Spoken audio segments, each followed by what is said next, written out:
pranayama. It's one of the lifestyle modifiers. It is. Are there any others that you can employ? And do you know of the actual failure being reversed? Oh, yes, absolutely.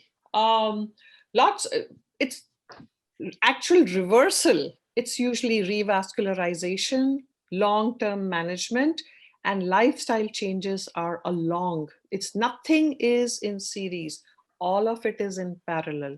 You have to do the ABCs. You cannot just dump medications. We haven't spoken enough of medications on this.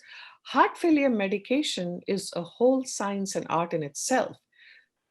Patients should be on aspirin if they have coronary artery disease. If they don't, that benefit is really yes, today, not tomorrow. They should be on an ACE inhibitor. And especially in the Indian diaspora, I am presuming there are lots of Indians on this forum. Indians have a lot of diabetes and they have a lot of hypertriglyceridemia, low HDL, and high LDL. So in these people with their diabetes, hypertension, hypercholesterolemia, and heart failure, and even in general, you need to have them on aspirin. They should be on an ACE inhibitor. And if they cannot afford an ACE inhibitor because of side effects, because ACE inhibitors are generic, anybody can buy them. They're very, very cheap.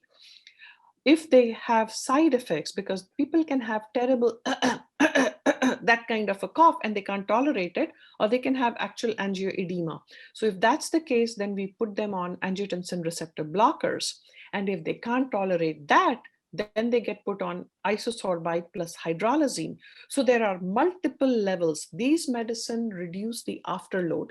What that means is if this is the heart pumping into this chamber, the afterload, that this actually becomes easier, so the same weak heart can pump more into that conduit. So you use ACE inhibitors, ARBs, you use beta blockers. It's a mainstay of therapy for congestive heart failure, cardiomyopathy. If it's systolic dysfunction, you use digoxin. You use a diuretic because these people gain weight. If you use diuretic, you have to watch their potassiums and magnesiums very closely. Otherwise, they can have arrhythmias. And then beta blockers, I mentioned, and this is what Sam was saying. If you have congestive heart failure, cardiomyopathy, they need to be followed very closely. You give the patients beta blockers, almost 25 to 50% patients will stop taking it because they get so tired with the congestive heart failure. They're already tired, and beta blockers cut off the adrenaline drive. So it's basically they block the beta receptors. So the person, instead of being like this, is like this. They are tired, they're tired, they're tired, and they get so tired. And in male patients, because of sexual dysfunction with those medicines, they toss them out the window and don't even tell the patient, the doctor. So we have to have an honest conversation with the patient. These are the medicines you'll be taking. And if these medicines give you these possible common side effects, please come talk to me. We'll find an alternative. Do not stop the medicines by yourselves. So medications very important, diet very important, salt control important, low low fat diet, right? No saturated fat diet. And then the water reduction in congestive heart failure, cardiomyopathy with hypervolemia, where they have too much water retention, they have to reduce the amount of water they drink. So it's a really terrible situation for the patients. Think about it. They can't have too much water. They can't add salt. They cannot have any tasty, greasy food. They're usually diabetics. They cannot eat sugar.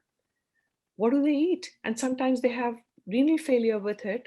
Anything that they put in their mouth has potassium and they have to be careful. So it's very difficult and you have to work with them. And then exercise. They can do exercise. They can quit smoking. One of the questions that you said in the beginning was about alcohol. And for the longest time, that one study, the Italian study, was a bane of, it was a real problem because every patient that came, and especially in the Indian community, people would come and say, "Hey, doc, I have your permission," with two glasses in their hands. And the answer, there was nothing we could tell them because there was one association study that if you drink a glass of wine, you might have low incidence of heart disease. The summary is that if you drink a glass of wine, drink it. But if you think you're going to start drinking to prevent heart disease, don't do it, because it's a very slippery slope. You don't know when one becomes 10 glasses. That's the AHA guideline.